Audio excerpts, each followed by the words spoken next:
بسم اللہ الرحمن الرحیم۔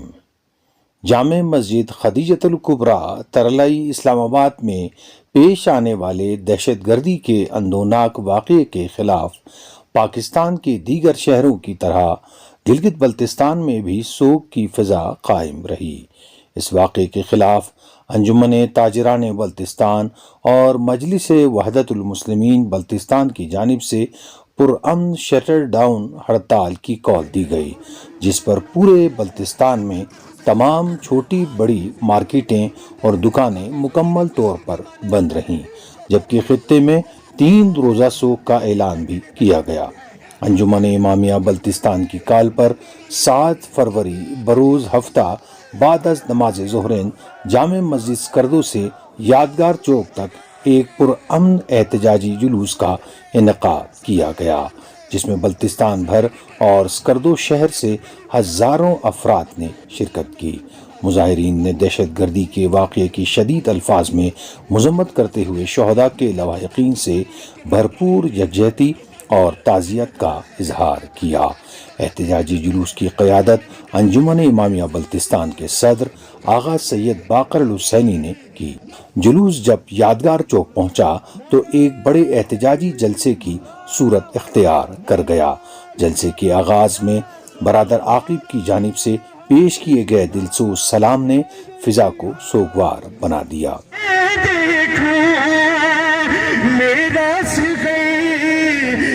مجھے جان سے پیارا بابا ہے،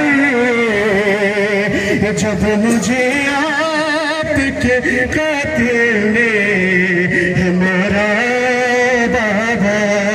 جلسے سے خطاب کرتے ہوئے نائب امام جمعہ مرکزی جامع مسجد اسکردو علامہ شیخ محمد جواد حافظی نے کہا، اسلام آباد پاکستان کا دل ہے، لیکن افسوس کہ اسی مرکز میں تکفیری عناصر بلا خوف و خطر سرگرم ہیں۔ انہوں نے کہا کہ جب تک ایسے عناصر اور نیٹ ورکس کا خاتمہ نہیں کیا جاتا، ملک میں پائیدار امن ممکن نہیں۔ نائب صدر انجمن امامیہ بلتستان شیخ ذوالفقار علی انصاری نے کہا کہ مسجد خدیجۃ الکبریٰ اسلام آباد میں ہونے والا حملہ یزیدی اور تکفیری سوچ کا تسلسل ہے، جس میں نماز کی حالت میں معصوم افراد کو نشانہ بنایا گیا، جو کھلی دہشت گردی اور انسانیت کے خلاف جرم ہے۔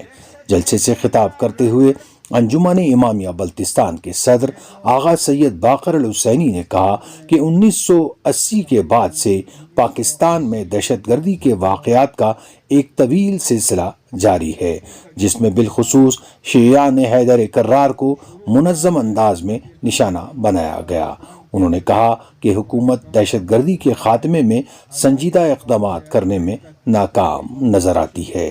انہوں نے مزید کہا کہ شیعہ نوجوانوں کو زینبیون کے نام پر ہراساں کیا جاتا ہے، پاسپورٹس بلاک کیے جاتے ہیں، جبکہ غیر قانونی طور پر شناختی دستاویزات کے اجرا جیسے سنگین معاملات پر مؤثر کارروائی نہیں کی جاتی، جس سے عوام میں شدید تشویش پائی جاتی ہے۔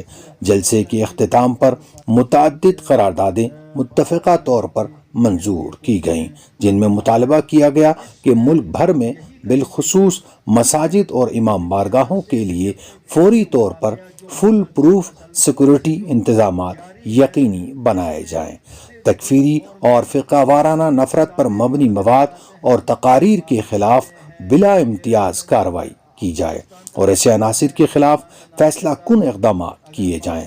قراردادوں میں اس خدشے کا بھی اظہار کیا گیا کہ تکفیری و خوارجی عناصر خطہ امن گلگت بلتستان کا رخ کرنے کی سازش کر سکتے ہیں، لہٰذا سیکورٹی اداروں سے مطالبہ کیا گیا کہ ان عناصر پر کڑی نظر رکھی جائے۔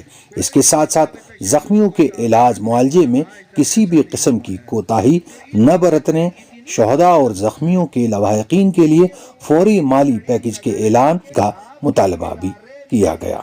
آغا زمانی، اسکردو، بلتستان۔ کوئی دوسرا صوبہ نہیں دیکھا۔ آپ کے ادارے میں کام کرنے والوں کے نام کو بھی آپ لوگوں نے کیا ہے کہ یہ زینبیون، فاطمیون، فلان ہندوستانوں، ان سب میں شامل کر کے ان سب کے پاسپورٹ آپ بلاک کر سکتے ہیں۔ تو پھر جتنے افراد کو آپ لوگوں نے پیسہ جو ہمارے اداروں نے پیسے کے خاطر چند روپیوں کے خاطر افغانی اور پتہ نہیں کہاں کہاں کے لوگوں کے لیے آپ لوگوں نے جو پاسپورٹ دیے ہیں ان کے اوپر کیوں تحقیقات نہیں ہوتے؟